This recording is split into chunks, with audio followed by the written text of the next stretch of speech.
Telah beredar mitos-mitos di masyarakat pada satu lokasi, di mana kehadiran makhluk-makhluk astral dari dimensi lain menjadi buah bibir yang mengerikan pada mitos itu.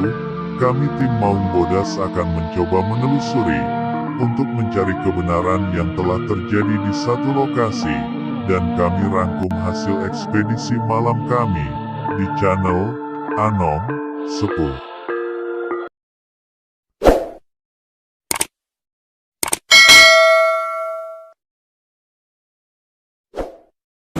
Assalamualaikum warahmatullahi wabarakatuh. Buat kerabat Anom Sepuh, kembali lagi di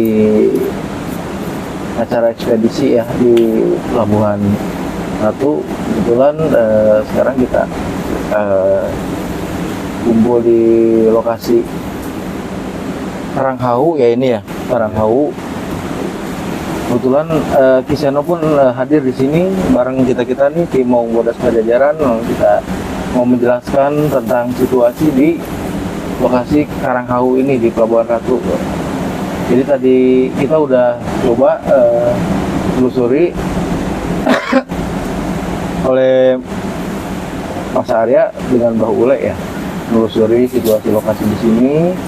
Apapun yang terjadi nanti mungkin penjelasannya lewat mereka berdua atau beliau dengan Kiseno Haji. So, kita duluan lagi tarik ke Karanghau. Silakan Ki. Assalamualaikum warahmatullahi wabarakatuh. Waalaikumsalam. Selamat malam untuk seluruh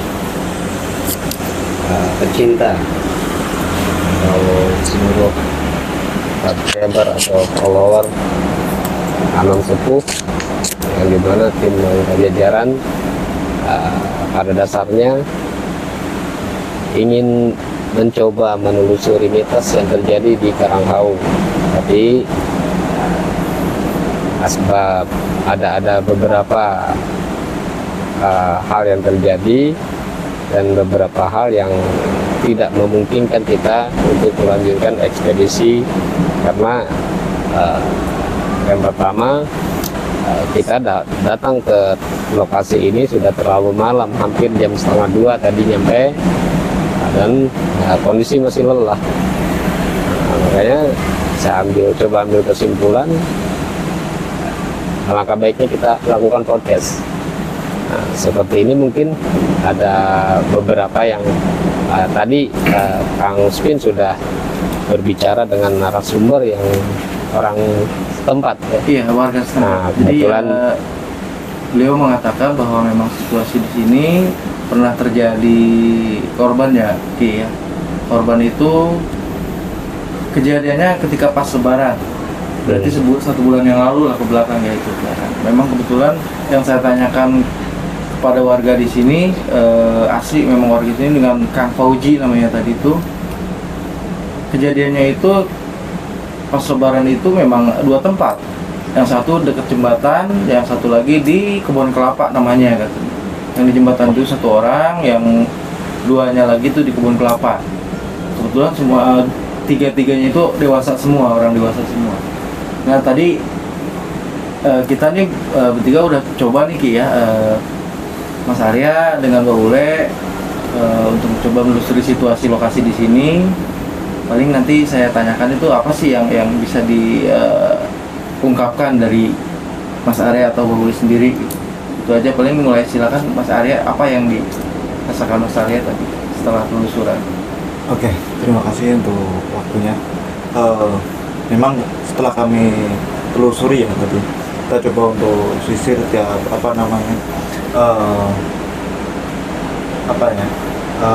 pinggiran-pinggiran ini ya, di pantai-pantainya ya. Di pantai-pantainya memang kita lihat ombak ataupun alam memang untuk saat ini memang lagi ini ya, pasangnya lagi pasang, benar-benar pasang. Maka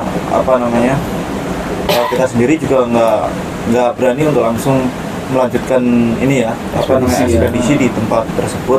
Ya kita sendiri tetap ketika melawan alam tidak akan pernah sanggup. Betul. Karena alam itu sendiri memang sudah Allah tetapkan ada wali Allah yang Allah tempatkan, yakni di lautan ataupun di daratan ya, yakni untuk menerima perintah bahwasannya untuk menjaga ataupun mengelola melestarikan begitunya ya, berarti ya. untuk kebijakan-kebijakan yang Allah tetapkan. Dari situ tadi kita mencoba untuk ingin mengungkap ataupun ekspedisi di situ, akan tetapi kita sendiri tidak ini ya, tidak mendapatkan izin karena ya tadi alam kita nggak bisa ini mengkiri. Di balik itu juga ya buat gambaran saya sendiri ataupun yang lain juga, kenapa kok bisa terjadi adanya korban. Yaitu tadi pertama, ketika ada pengunjung yang datang ke pantai, apalagi pantai Karanghau ini ya, ataupun Pelabuhan Ratu ini, memang ombak ataupun lautan lepas ini sebenarnya, lautan lepas. Dan memang untuk kondisi-kondisi apa namanya bulan-bulan ini atau tahun ini pas apalagi Lebaran kemarin kan adanya terjadinya gerhana matahari ya, terus disusul juga dengan gerhana bulan, sempurna semua. Maka di situ memang adanya frekuensi kemagnetan daya tarik, sehingga apa namanya air laut itu pasang. Maka di situ kita sebagai apa namanya pengunjung ataupun ini harus memang memperhatikan itu juga, kondisi-kondisi alam ataupun apa namanya dari segi ini ya, kondisinya juga. Ketika kita paksakan memang akan terjadi yang mungkin kita sendiri di luar apa namanya kehendak kita. Dan memang pertama untuk hal-hal yang seperti itu sudah menjadi ini ya, apa namanya takdirullah. Yang kedua memang karena kurang kehati-hatian kita, dan kita juga kelalaian kita. Jadi kita nggak bisa memvonis ya. Kita bisa memvonis. Terus yang ketiga, memang kondisi alam yang kita lawan ketika kita menerjang arus, tetap saja kalau mau mengikuti arus, yang paling nggak kita menghindari lah daripada arus yang apa namanya, apalagi yang kita apa namanya kunjung itu adalah lautan lepas. Itu yang harus kita sangat apa namanya perhatikan, karena kondisi kita sendiri tidak akan pernah mampu untuk melawan. Terus kalau itu saja, terima kasih banyak nih untuk penjelasannya dari Mas Arya ya. Sekarang mungkin dari Bahule ada mungkin yang mau disampaikan, apa yang dirasakan atau situasi di sini gitu Bahule? Ya, saya rasa penjelasan Mas Arya sama ya, berarti apa yang dirasakan Mas Arya sama ya. Ketika tadi menjalankan ekspedisi penelusuran tadi itu ya. Nah, berarti kita kembali ke Kiseno. Mohon maaf nih Kiseno, kira-kira apa sih pandangan Kiseno dengan hal yang dilakukan tadi Mas Arya dengan Bahule tadi yang dijelaskan tadi, Kiseno Sukmoko? Ya, kita harus selalu berpositif thinking terhadap apa yang terjadi dalam diri kita ataupun di kalangan masyarakat. Jangan sampai sesuatu yang terjadi, entah musibah apapun itu yang terjadi di apalagi di lautan yang ombaknya begitu besar, sampai saat ini pun terdengar sangat besar, dan air itu agak naik gitu kan. Nah, terus seberapa besar tenaga manusia mampu berenang? Nah, terus kalau mau dikait-kaitkan lagi, berapa lama manusia mampu hidup di dalam apalagi air asin? Nah, terus ombak itu bergulung-gulung di bawah karang. Kadang manusia mengait-kaitkan, wah ini karena diambil, karena diambil. Siapa yang berhak mengambil nyawa manusia selain Allah? Betul. Nah, ini yang harus kita perhatikan. Adapun juga orang yang meninggal di sini, tadi sudah disampaikan oleh Kang Mas Arya sendiri. Yang pertama takdirullah. Masalah sebab kematian itu hanya sebab saja. Intinya mati itu takdir, dan hanya Allah yang mampu mengambil nyawa manusia melalui malaikat pencabut nyawa. yang terjadi di sini jangan dikait-kaitkan dengan hal-hal yang itu misteri yang belum tentu kebenarannya itu belum maksudnya tentu. sehujan itu ya Ki ya. Nah, yang kita takutkan jangan sampai ada sehujan terhadap ya, betul. sesama makhluk. Iya. Terus mengenai kematian itu sendiri sudah ditakdirkan hari ini hari apa. Ya. Nah, termasuk kematian kita sendiri kapan dan gimana kita tidak tahu. Ya, Jadi, kalau asbabnya entah melalui celaka, tabrakan lah, entah melalui apalah, penyakit lah. Iya. Nah itu kan hanya asbab. Sudah tentukan. Nah, Allah sudah menentukan takdir manusia. Kalau cerita-cerita dari mitos yang terjadi itu diambil itu bohong, tidaklah mungkin. Itulah maksudnya. Jadi kita harus selalu berpositif thinking. Ada hikmah apa? Ada hikmah yang baik di balik semua kejadian yang terjadi di sini. Mungkin Allah berikan gambaran untuk yang lain lebih berhati-hati. Ketika kita datang berwisata ke satu tempat, kita tidak tahu kematian dimanapun bisa terjadi. Bahkan setiap detik kita diikuti oleh malaikat pencabut nyawa. Ini yang harus kita lebih berhati-hati. Hanya kita harus selalu berlindung kepada Allah, selalu meminta pertolongan kepada Allah untuk melindungi diri kita, keselamatan kita. Dan begitu juga ketika kita tadi berangkat dari Bogor sampailah ke sini, kita minta pertolongan Allah, perlindungan Allah. Sampai alhamdulillah tiba di sini dengan selamat, tidak ada halangan dan rintangan apapun yang berarti. Nah, seperti itu harusnya manusia berpandangan positif terhadap sesuatu hal. Nah, ambil hikmah yang baik dari segala musibah, segala kejadian. Ambillah hikmah yang baik. Jangan bernegatif thinking terhadap sesuatu, dikait-kaitkan dengan makhluk atau apapun itu. Begitu menurut saya. Jadi gini Ki, boleh ya Ki, mohon maaf saya potong ya Ki ya. Kita juga kan masih ada nih mungkin ada yang mau disampaikan dari saudara kita Kang Ridwan atau Bang Mujib. Mungkin dari Kang Ridwan ada mungkin sedikit pengalamannya selama pas situasi di sini sekarang ini gitu menurut Kang Ridwan sendiri. Mungkin sama sih kayak Mas Arya ya. Yang dirasakan Iya, ya. rasakan. Mungkin dari Kang Hakim. Jadi memang merasakannya sama semua sih ya. Jadi ada hal-hal yang sesuatu yang kayak janggal gitu. Janggal dalam arti bukan dari hal alamnya, tapi situasi orang-orangnya apa gitu gitu maksudnya. Ya, kalau menurut saya tidak semua manusia berpandangan positif terhadap sesama. Kadang manusia memandang manusia lain secara negatifnya saja. Apalagi ini yang harus lebih kita lakukan dalam hidup. Ketika seseorang melakukan kesalahan,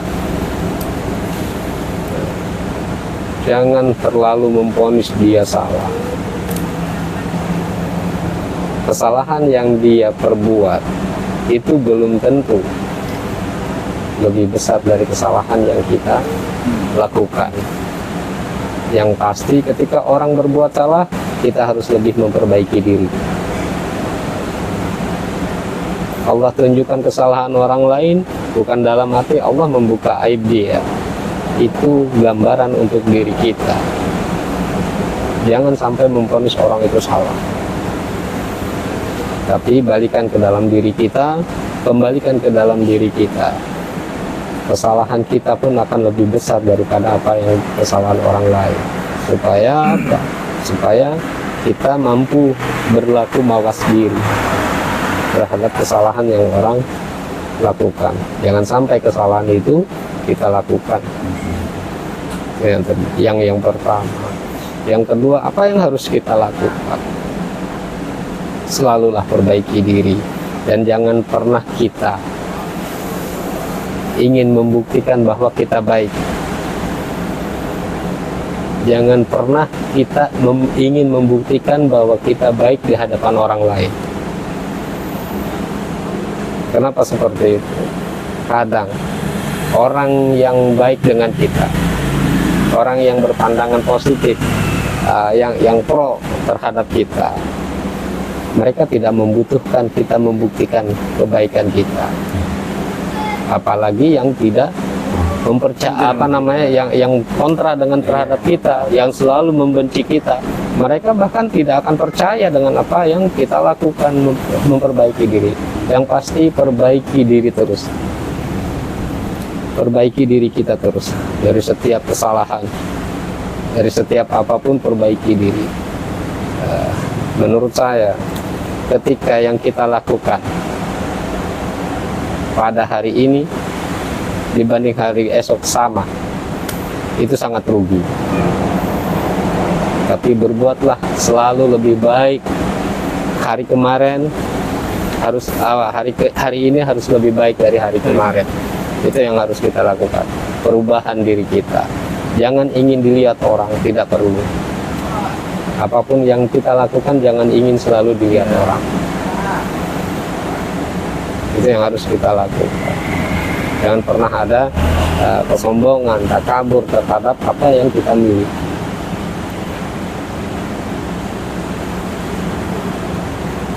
Silakan, saya kembali lagi. Mungkin ada tambahan lagi gitu dari saudara-saudara kita semuanya juga, mungkin ada bukan kesan, kalau kesan kan tadi sudah itu sama Mas Arya atau Mbak Bule ya. Ini kira-kira ada pesan nggak yang akan disampaikan Mas Arya terhadap rekan-rekan kita atau kerabat alam sepuh di sana nanti? Ya paling kalau untuk pesan-pesan ya, dimanapun kita berada ataupun dimanapun kita berkunjung, gunakanlah sebagai pembelajaran ataupun kita tadabbur terhadap alam, agar apa ya, alam memang mempunyai hak, kita pun juga mempunyai hak. Ya, di situ kita akan bisa melihat bahwasannya di sinilah kebesaran-kebesaran Allah yang Allah tunjukkan, yang mungkin bisa kita nikmati ataupun mungkin kita bisa jadikan pembelajaran atau jadikan ilmu, dan bisa juga kita jadikan pengalaman ataupun koreksi diri, sehingga ketika kita berkunjung di suatu tempat, baik itu di pegunungan ataupun di lautan, di pantai, di situ pasti mengandung sebuah ilmu ataupun hikmah yang bisa kita ambil, belajar Jadi pengalaman kita ya. Ya, di balik itu juga kita juga mampu untuk melihat, oh inilah ciptaan Allah dan kita juga ciptaan Allah. Nah, bagaimana saling menghargai sesama ciptaan Allah, yang mana kita sendiri pun digerakkan, dan alam baik lautan ataupun pegunungan itu juga digerakkan. Ada yang menggerakkan sama ya. yakni Allah, tapi Allah memerintahkan, terserah Allah memerintahkan terhadap siapapun. Semata-mata semuanya itu untuk digunakan ataupun diolah dalam alam tersebut. Maka ketika kita salah dalam melakukan sesuatu hal di tempat yang kita kunjungi, maka di situ akan terjadi kerusakan. Terjadinya kerusakan di Karena lautan kita atau sendiri itu ya sebetulnya ya. manusia itu sendiri. Makanya kita harus juga berprasangka baik terhadap apapun, Iya. berpositif thinking dan menjadikan tadabbur alam untuk perbaikan diri, dan kita jadikan alam tersebut sebagai anugerah Allah ataupun apapun yang Allah tunjukkan kepada manusia agar mampu berpikir. Seperti itu mungkin. Jadi untuk menjadikan ilmu itu tidak harus seolah-olah kita harus belajar dengan buku, belajar dengan diajarkan, tapi alam pun bisa mengajarkan. Ketika kita berjalan atau apa gitu ya. Maka ketika apa yang kita bahas ataupun yang kita telusuri di ekspedisi di Malam ini gitu ya. Karangmanhau ini, itu menjadikan pembelajaran buat kita. Mungkin di dalam ketika kita berkunjung kita tidak menggunakan adab ataupun sopan santun. Kenapa? Kita menggunakan sopan santun dan adab terhadap lingkungan itu sendiri sama saja kita menghargai diri sendiri. Kan seperti itu. Dan dibalik itu juga karena kelalaian kita tidak mengenal alam atau tidak tadabbur alam, maka kita tidak mengenal mereka. Sehingga yang kita lihat nih, ombak yang besar kita terjang, ya sama saja kita bunuh diri. Berarti kan kita tidak bisa menyalahkan apapun. Itu karena kesalahan diri kita sendiri. Bahwasanya ya kelalaian itu sendiri. Sehingga kita tidak mampu mengukur apa yang kita lakukan. Kalau kita mampu mengukur, otomatis kita harus bagaimana caranya untuk bersikap aman, nyaman, dan kita mendapatkan ketentraman ataupun hikmah dan ilmu yang bisa kita ambil dan bisa kita bawa pulang. Baik ketenangan hati, ketenangan pikir, ataupun ilmu yang bisa kita bawa. Baik air itu sendiri kan membawa makna tersendiri, ataupun lautan itu juga membawa makna sendiri, daratan pun juga membawa makna sendiri, makhluk-makhluk itu juga membawa makna sendiri yang bisa kita ambil, yang kita bisa lakukan, yang bisa kita terapkan dalam kehidupan sehari-hari, seperti apa yang dijelaskan di syariat ataupun di Al-Quran itu sendiri sudah dijelaskan semuanya. Mungkin pembelajaran setiap kita dimanapun berada harus kita pahami ya. Karena kita melangkah pun selangkah itu ada ilmu yang bisa kita ambil, ada pemahaman, hati-hatian, terus kita menggunakan ilmu dan menggunakan insting agar kita juga insting itu kan kita terbiasa atau tadabbur itu sendiri. Ketika angin itu seperti ini, terus air itu seperti ini, daratan itu seperti ini, itu bisa kita jadikan pembelajaran pengalaman juga ya itu. Mungkin itu aja sih yang sedikit saya ya saya ketahui, belum saya pahami ya. Kita masih belajar, saya sendiri masih belajar seperti itu. Mungkin itu ya rekan-rekan alam sepuh atau teman-teman saudara alam sepuh, dulu alam sepuh, mungkin ada dari Bahule mungkin pesan buat rekan atau dulur kita alam sepuh gitu Bahule. Ya alhamdulillah cukup ya. Itu aja ya. Baik, gimana Kisano? Ini yang pasti ini yang harus lebih kita yang harus lebih kita pelajari, yang harus lebih kita ambil ketika hidup kita dalam kesusahan, entah itu usaha tidak lancar, entah itu apapun itu urusan dunia tidak baik, Anda sedang tidak baik-baik saja, maka perbaikilah ibadahmu, insya Allah Allah akan memperbaiki hidup. Itu yang ingin saya sampaikan ke rekan-rekan semua. Dan cukup segitu menurut saya. Tapi kalau ada yang ingin bertanya, monggo. Gimana untuk Kalian kita talim. ya. Ada? Monggo dipersilakan oleh Kiseno sendiri. Apakah ada yang mau ditanyakan gitu, hal yang ingin diungkapkan ya, karena mungkin situasi itu hal apa nih situasi di sini pun boleh atau di luar sana boleh gitu juga? Iya, gitu. Khususnya di sini. Silakan Kang Hakim atau Kang Ridwan.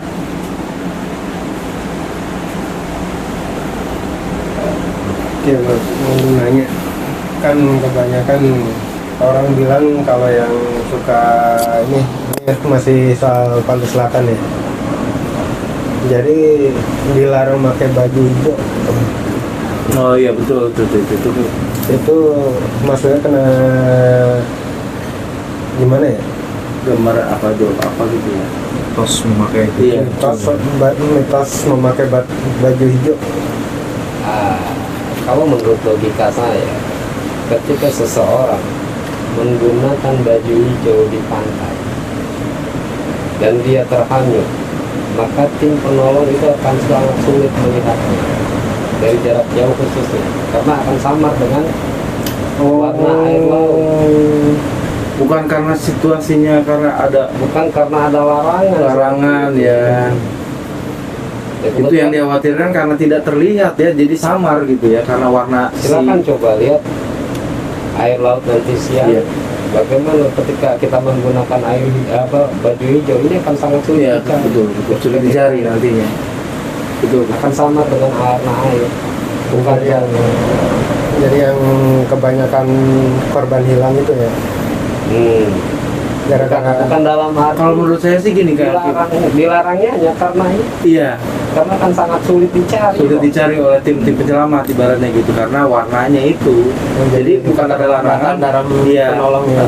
mungkin disarankan jangan memakai baju hijau, karena kalau memang si orang ini menjadi korban, amit-amit ya, maksudnya orang yang memakai baju hijau jadi korban, tim penyelamat atau pencarinya agak sulit gitu untuk mencari karena warnanya betul lagi ya, sama dengan warna air laut itu sendiri gitu.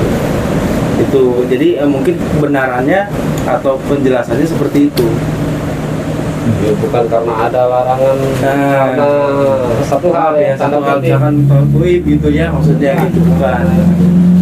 Karena memang tidak ada satu pembuktian apapun bahwasanya larangan itu dari mana, Betul, ya. dan siapa yang melarang, dan dasarnya dari mana. Dasarnya dari mana? Karena kebanyakan dari mitos-mitos itu disambung-sambung. Iya. iya benar. Ini sendiri terjadi bahwasannya seseorang ataupun siapapun yang berusaha untuk menekuni ilmu spiritual atau supranatural, memang di situ ada terbagi menjadi dua ya. Yang pertama itu ilmu keutamaan, yang kedua itu ilmu kawibawaan.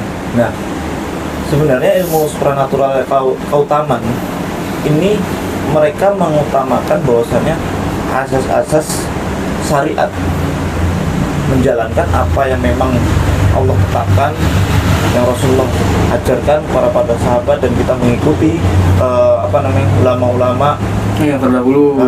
sehingga kita mampu untuk mengamalkan. Dan akan terjadinya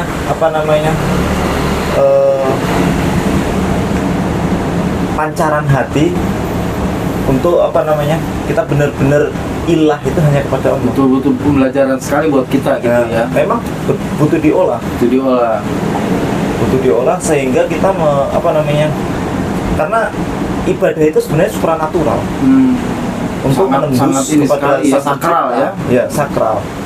Nah, di situ kan untuk bagaimana kita menembus doa, dan bagaimana agar doa itu tidak ngambang antara langit dan bumi. Memang di situ kan di syariat itu sendiri kan dijelaskan, sudah dikasih aturan-aturan tersendiri, baik adabnya, tata caranya, ataupun syarat-syaratnya dan rukunnya yang harus dicapai. Kadang, nah, yang kedua itu orang yang mengambil ilmu supranatural yang secara ringkas itu yakni dia tidak mau mencoba untuk menjalankan yang bahwasannya yang murni. Jadi mereka menggunakan sebuah alat ataupun menggunakan sebuah sarana. Itu masuknya kawibawaan. Maksudnya kawibawaan itu hanya untuk pandangan dunia. Perantara berarti. Perantara. Contohnya ilmu-ilmu yang mungkin bisa ditujukan kepada orang lain. Akhirnya kan hanya untuk pandangan. Pandangan makhluk. Bukan mengharap ridha Allah atau ilah itu hanya kepada Allah. Karena ketika kita menggunakan ilah hanya kepada Allah, tidak ada harapan untuk dipandang orang. Dan tidak ada keinginan untuk bahwasanya saya ini hebat. Cobaan. Karena kabur maksudnya Mas ya. masuki sama sekali manusia itu tidak ada yang sakti. Tidak ada yang sakti, bahwasanya tidak ada yang bahwasanya kenapa sih kok orang bahwasanya berpandangan oh orang ini sakti, padahal sebenarnya bukan. Itu hanyalah bantuan. Nah, kita tinggal memilih bantuan pertolongan dari Allah atau dari makhluk. Iya. Kita mau mintanya ke makhluk apa ke Allah? Kan seperti itu. Itu pembedanya. Makanya kebanyakan ya, kenapa maka tadi saya bahas tentang tadabbur alam. Ya, menggunakan ilmu alam itu sendiri sebagai pandangan bahwasanya ini loh kebesaran Allah. Jadi yang kita pandang itu Allahnya dalam wujud bahwasanya Allah menciptakan alam-alam tersebut. Karena kita ketika ingin melihat wujud Allah tidak akan pernah bisa. Atau apa zat Allah ya, maka diwujudkan dengan bentuk alam yang Allah ciptakan.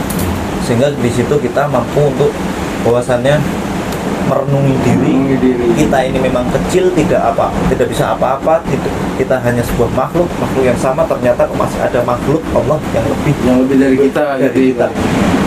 Untuk menghindari daripada sifat kesombongan itu sendiri. Wallahu alam, mungkin itu saja. Gimana masih ada punten Kiseno? Masnya nggak ada, cukup. Gimana yang lain? Oke, kalau gitu mungkin mohon maaf punten saya ya. Jadi mungkin untuk pertemuan malam ini ya di Pelabuhan Ratu bersama Kiseno, Mas Arya, Bang Ule, Ridwan sama Kang Hakim ini kita cukupkan dulu sampai sini. Dan semoga apa yang dituturkan atau diungkapkan oleh Kiseno, Mas Arya beserta yang lain bisa diterima dengan lillahi ta'ala, bisa ada bermanfaat atau bisa menjadi edukasi yang sangat bermanfaat untuk kita nyamin ya. Paling itu aja ya dari saya juga nih, mau undur diri dari saya bersama tim Bodas Pajajaran dan channel Alam Sepuh. Mohon maaf apabila ada kata-kata yang kurang gitu ya, salah dari kita, mohon maaf buat dulur-dulur Alam Sepuh. Itu aja paling kita undur diri ya, karena waktu memang sudah sangat pagi ini gitu. Itu aja mungkin dari kita. Untuk semuanya mangga. Assalamualaikum warahmatullahi wabarakatuh. Waalaikumsalam.